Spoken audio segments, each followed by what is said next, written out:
দইয়ের রাজ্য খ্যাত বগুড়া জেলা সদর থেকে ২০ কিলোমিটার পশ্চিমে দুপচাঁচিয়া উপজেলা সদরের অবস্থান। দুপচাঁচিয়া প্রশাসনিক সীমান্তের উত্তরে জয়পুরহাটের খেতলাল, পশ্চিমে আক্কেলপুর, দক্ষিণ পশ্চিমে আদমদিঘি এবং পূর্বে শিবগঞ্জ ও দক্ষিণ পূর্বে কাহালু উপজেলার অবস্থান। ১১৫টি মৌজা খতিয়ানে ২টি পৌরসভা ও ৬টি ইউনিয়ন নিয়ে গঠিত দুপচাঁচিয়া উপজেলা বগুড়া ৩ সংসদীয় আসনের অন্তর্ভুক্ত। উপজেলার পূর্ব প্রান্ত দিয়ে বয়ে গেছে ঐতিহাসিক নাগর নদী।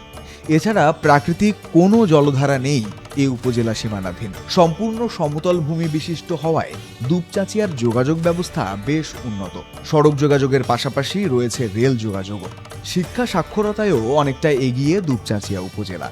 সাক্ষরতার হার প্রায় ৭২%। সরকারি প্রাথমিক ও উচ্চ মাধ্যমিক বিদ্যালয় রয়েছে ৮৪টি। এছাড়া বেসরকারি প্রাথমিক বিদ্যালয়, নিম্ন মাধ্যমিক বিদ্যালয়, সাধারণ কলেজ ও মাদ্রাসা মিলিয়ে শিক্ষা প্রতিষ্ঠান রয়েছে আরও প্রায় ৮০টির কাছাকাছি। এটি একটি কৃষি প্রধান জনপদ। মোট জনগোষ্ঠীর ৬৫ ভাগেরও বেশি মানুষ কৃষিকাজের সঙ্গে যুক্ত। মোট ফসলি জমির পরিমাণ প্রায় ২৪,০৫৪ হেক্টর। এর মধ্যে ৩ ফসলি জমি রয়েছে ১৪,৭৭৬ হেক্টরেরও বেশি। এখানে উৎপাদিত ধান, গম, আলু, সরিষা স্থানীয় চাহিদা মিটিয়ে দেশের অন্যান্য জেলা উপজেলায় রপ্তানি হয়। এই বিস্তীর্ণ কৃষিভূমিকে কেন্দ্র করে প্রায় ৫ শতাধিক চালকল গড়ে উঠেছে পুরো উপজেলা জুড়ে।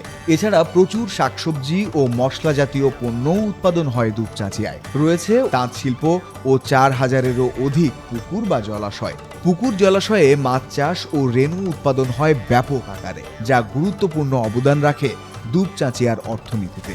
এ উপজেলার বাৎসরিক খাদ্য চাহিদা মাত্র ৩৭,৯৯০ মেট্রিক টন। এর বিপরীতে উৎপাদন হয় ১,৩২,০০০ মেট্রিক টনেরও বেশি।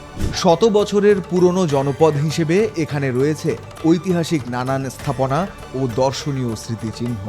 এছাড়াও অবিভক্ত বাংলার এক্সাইজ কমিশনার মরহুম খান বাহাদুর মোতাহার হোসেন খান নির্মিত নান্দনিক সৌন্দর্যের সাহেব বাড়ি পরিণত হয়েছে উপজেলার অন্যতম দর্শনীয় স্থাপনা।